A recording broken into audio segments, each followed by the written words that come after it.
和上一期 Symbolsmith 的主题相关，但是从无到有，今天的铜把都是在大阪平野区的这间工坊诞生。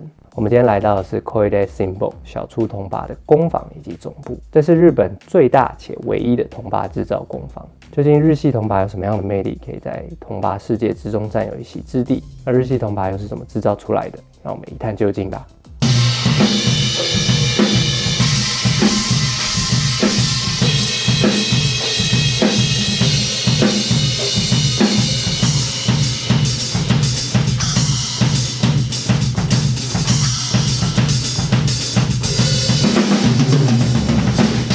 OK， 这支影片我们会邀请当时的摄影师小东一起来跟我们分享我们在小出铜把厂里面看到的东西。嗨，大家好，我是小东。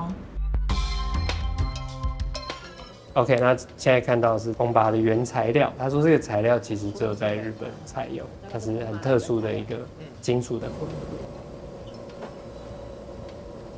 然后它先加热。那加热那个环境真的非常非常炎热。真的。然后加热之后，会先做一个雏形，所以透过这个机器，它的那个铜把的原始的样貌就出来了。700度。温度大概是700度。700。哦，700度的温度哎。对啊，当时我记得是4月多，那时候还不算很热。对，然后这一区已经是真的夏天了。对，超热超热。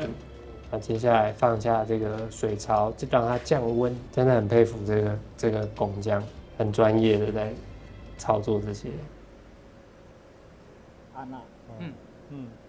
那今天很荣幸我们来到小出铜把制造厂，那很荣幸邀请到社長小出俊雄先生跟我们介绍小出铜把的故事。こういうような、これはマシンハンマー。マシンハンマー。マシンハンマーとマシンハンマー&ハンドハンマー。哦。锤子。そう、そういうその昔からの作り方のシンバルで、新しく今の現代的な作り方のシンバルと両方作っているっていう。これはうちは昔、今はやってないけども、ティンパニーご存知？ティンパニー。ティンパニー。ティンパニー作ってたの。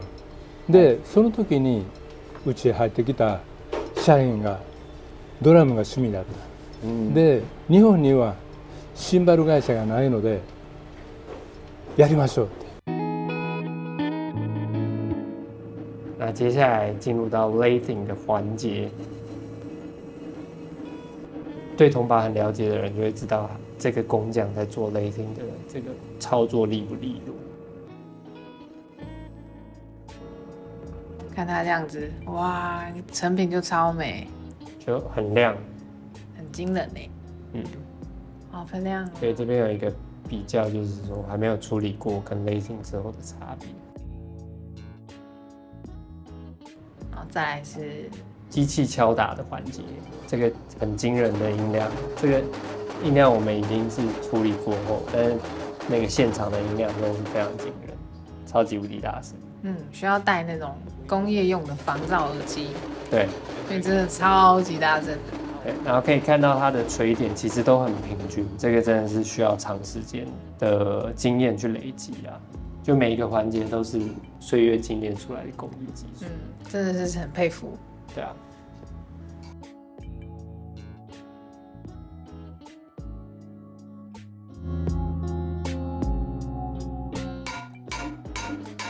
他们有的特点是有机器敲打，也有手工敲打的工法。那现在社长在跟我们展示他手工敲打，对手工敲法的方式，然后这个是敲打完之后的样子。最后会变成这样。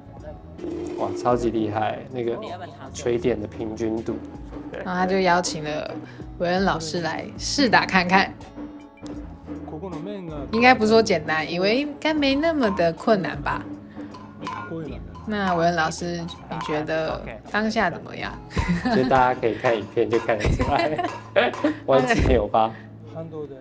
所以他还说可以用力一点，因为其实我在敲的时候蛮怕的，我怕把它做到一半的东西毁于我的手下，结果还是毁于我的手下。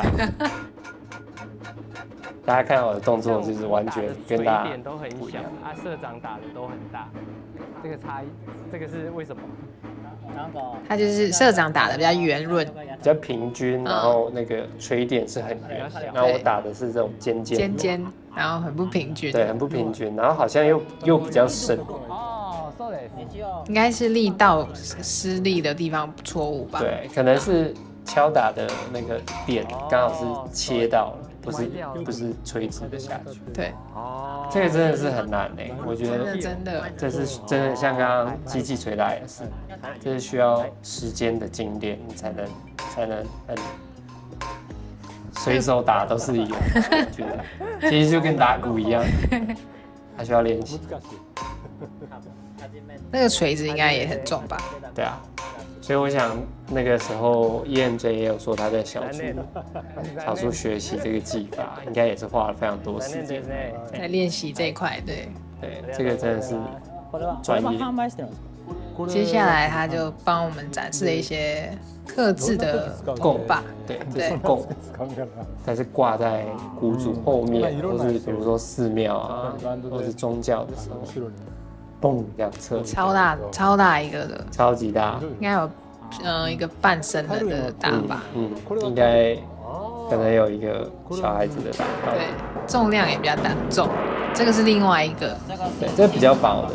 这个刚刚前面看的时候，但是这个声音也蛮惊人的，对，很厉害。このシンバルは、他のメーカーでは作っていない、また違う材質が少し違う。銅と錫の合金ですシンバルは。でその中の錫が多いんで、普通昔からだとハンドハンマーでやるには硬すぎて昔からやってない。今のジュルジャンでもこんな硬いシンバルは作ってない。でそういう新しい材料を使ってる。こう硬さが全く違う。硬い。でこれを作れる会社ってほとんどないの、世界中に。この材料を作れる会社がすごい珍しい。これ特許を取ってるから他は真似できない。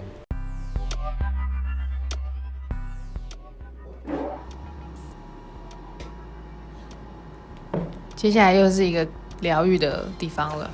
这是第二层的 lacing， 主要是在控制每一个铜把的厚度，所以它现在看起来是 lacing， 但是它其实是在调整铜把的厚跟薄，还有重量。对，还有重量。これはこっちとこっちで厚さを変えてる。厚み？こっちを薄くしてる。あれは今薄くしてこっちの方が厚い。こっちは薄い。で明るい音になる。就是很佩服他们吧，每个环节都是这么的专业跟精准。对他们现在就在量，就是每一个从边缘到中心它的厚度，每一个点的厚度，然后再去调整一次。就真的是这可是一个感觉是很繁琐的功法啦，需要一直不断的确认再确认。对对对。これ这个就是刚才敲打的那个那个产品。そうです。这个成品的重量是固定的，就是他在量每一个铜把，确认一下重量的地方。切完之后，他要确定每一个出厂的品质是一样的，声音才会最接近，然后再做一次厚度，从边缘到薄的厚度确认。真的不得不佩服他们每一个的专业。对。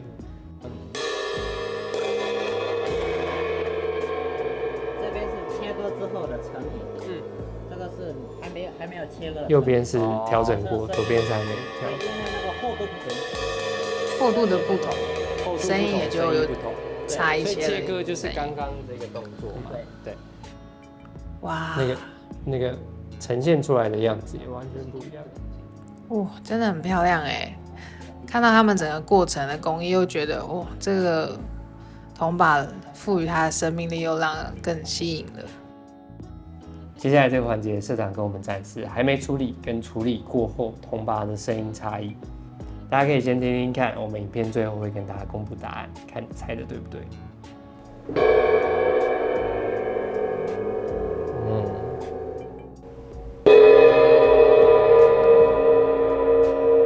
そうですね。これは普通の昔からある B20 っていうその材質、銅と錫の合金で錫が 20% 入ってるっていう昔からの材質を使って作ったシンバルです。だから割とそのみんなが思っているようなシンバルになってる。シンバルらしいシンバル。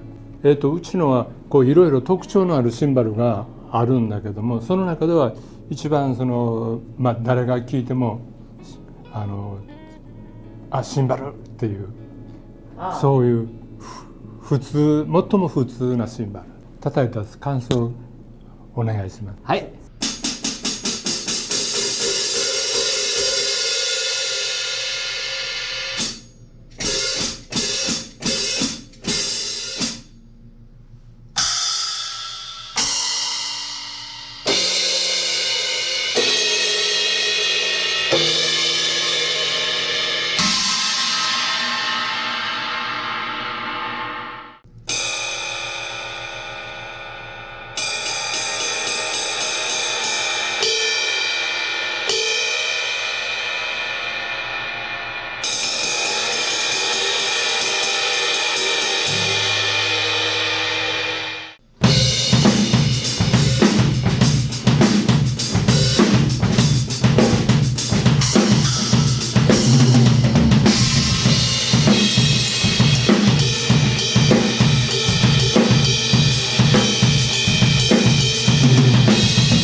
いいシンバルだから台湾の人たくさん買ってください。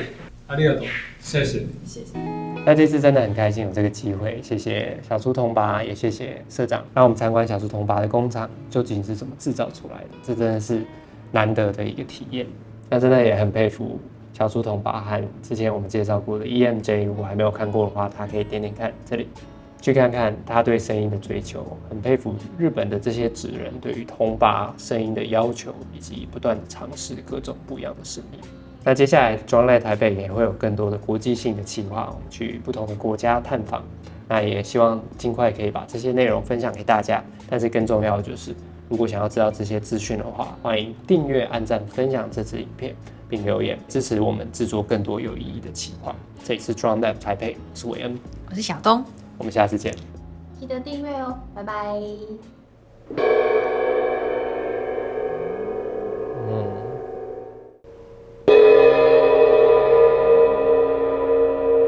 そうですね。